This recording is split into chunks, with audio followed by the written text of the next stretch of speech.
মন্দিরে পুজো দিয়ে ঘোরা শেষ করে চলে এসেছি আমরা দিদি বাড়ি।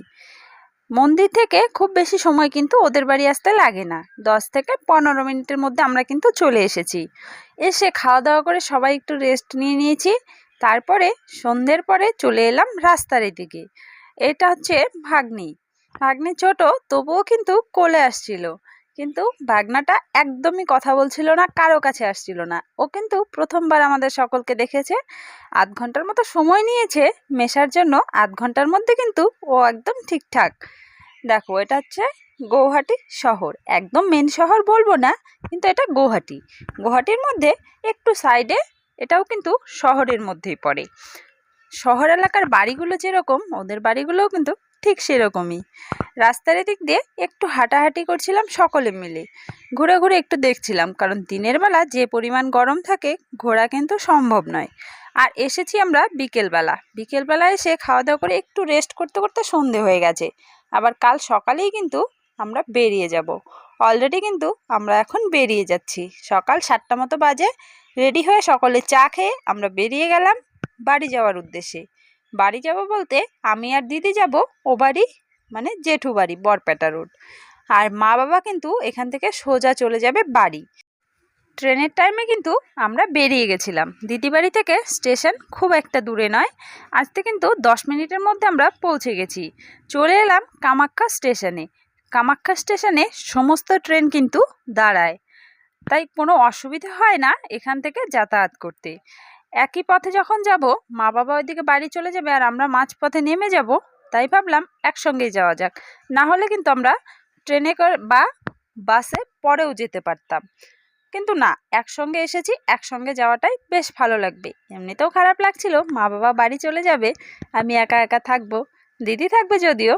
দেখো, ট্রেনে উঠে পড়েছি। ট্রেনে উঠতে উঠতে আমাদের কিন্তু অনেকটা লেট হয়ে গেছে। ট্রেনের টাইম ছিল এখানে মোটামুটি 8টা নাগাদ। ট্রেন এসেছে 10টা নাগাদ, প্রায় 2 ঘন্টা লেট। এখানে দেখো, ট্রেনে উঠে আমরা খেয়ে নিচ্ছি চকলেট। এই চকলেটগুলো কিন্তু সত্যি কথা বলতে ছোটোবেলার কথা মনে করিয়ে দেয়।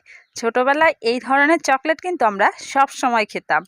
একটা হতো ঝাল চকলেট, আরেকটা হতো মিষ্টি চকলেট, যার যেটা পছন্দ। দিদি খাবে ঝাল চকলেট, মা খাবে মিষ্টি চকলেট। এখানেও কিন্তু পছন্দের তফাৎটা রয়েই গেছে। আমরা চলে এসেছি।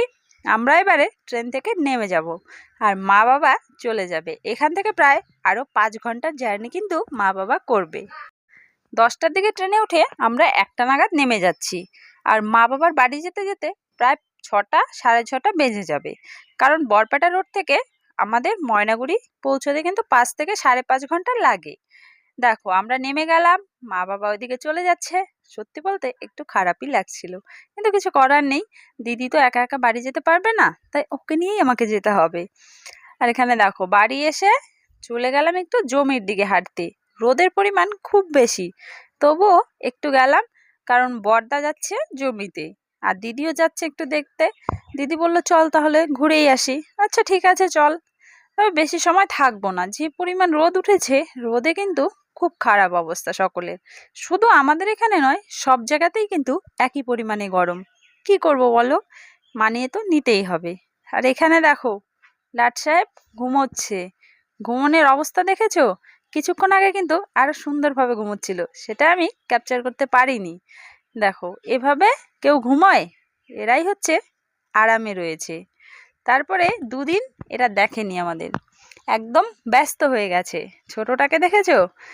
আসার সঙ্গে সঙ্গে মানে ও কতদিন পরে যে দেখলো আর কোথায় গেছিলাম একদম কিন্তু ছাড়তেই চাইছে না।